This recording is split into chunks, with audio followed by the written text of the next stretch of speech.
Sa gitna ng patuloy na agresyon sa pinag-aagawang karagatan, kwinestyon ng isang abogado ang pagbisita ng Chinese Embassy sa Batanes na ngayon ay inaangkin na rin ng China. Ano nga ba ang pakay ng kanilang pagbisita? Yan ang Agenda Weekend Report ni Joash Malimban. Kinumpirma ni Batanes Representative Ciriaco Gatto Jr. na bumisita si Chinese Ambassador to the Philippines Jing Quan sa Batanes noong Hunyo. Sa programang Politico Nightly ng Billionaire News Channel, inilahad ng kongresista na nakipagpulong ito kay Batanes Governor Ronald Aguto Jr. Pero si Congressman Gatto hindi raw invited sa nasabing meeting. Nandun po ako nung bumisita siya, ngunit hindi po ako isinama doon sa meeting na yon. Ang aming butihing gobernador ang siyang sumalubong sa kanya. Matatandaang noong Biyernes, sinagot ng Chinese Embassy ang social media post ni Philippine Coast Guard spokesperson for the West Philippine Sea, Rear Admiral J. Tariela. Matapos ilahad ni Tariela na bumisita sa Batanes ang ambassador, ilang linggo bago ilabas ng Chinese scholars ang kanilang pag-aaral na pagmamay-ari umano ng China ang Batanes by Taiwan Extension. Sa post si Tariela, kwestiyon nito kung out of goodwill o pagsasurvey ng area ang ginawang pagbisita ng Chinese ambassador sa Batanes. Sa social media post ng Chinese Embassy, hindi nito itinanggi ang pagbisita. Pero binatikos nila na deepfake at AI daw ang post ng PCG spokesperson.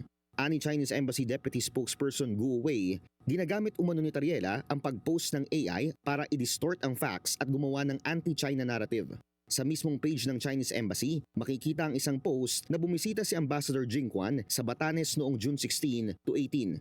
Sa caption ng post, kasama ni Ambassador si Chinese Consul in Lawag, Li Xiaoyan.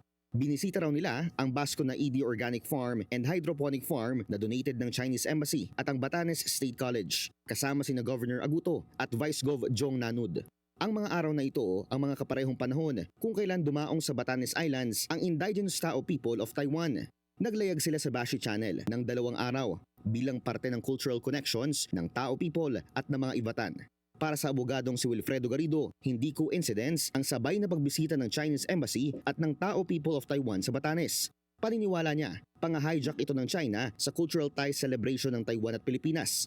Para kay Congressman Gatto, kailangan pa rin i-acknowledge na hindi Chinese government ang nag-endorso ng bagong Batanes claims. Pero kailangan anyang harangin agad ang mga ganitong impormasyon para hindi maging ugat ng mas malaking territorial dispute.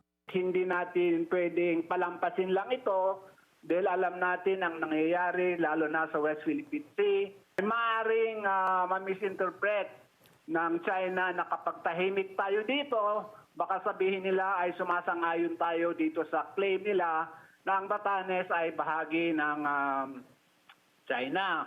Hanggang sa kasalukuyan, hindi sinasagot ng Chinese Embassy ang mga alegasyon ni Rear Admiral Tariela. Hamon ng PCG spokesperson, kung hindi nagsasalita para sa Beijing ang umano'y Chinese scholars na nag-aangkin ng Batanes, dapat itong kondinahin ni Ambassador Jing Quan. Para sa Agenda Weekend, Josh Malimban, Billionaire News Channel.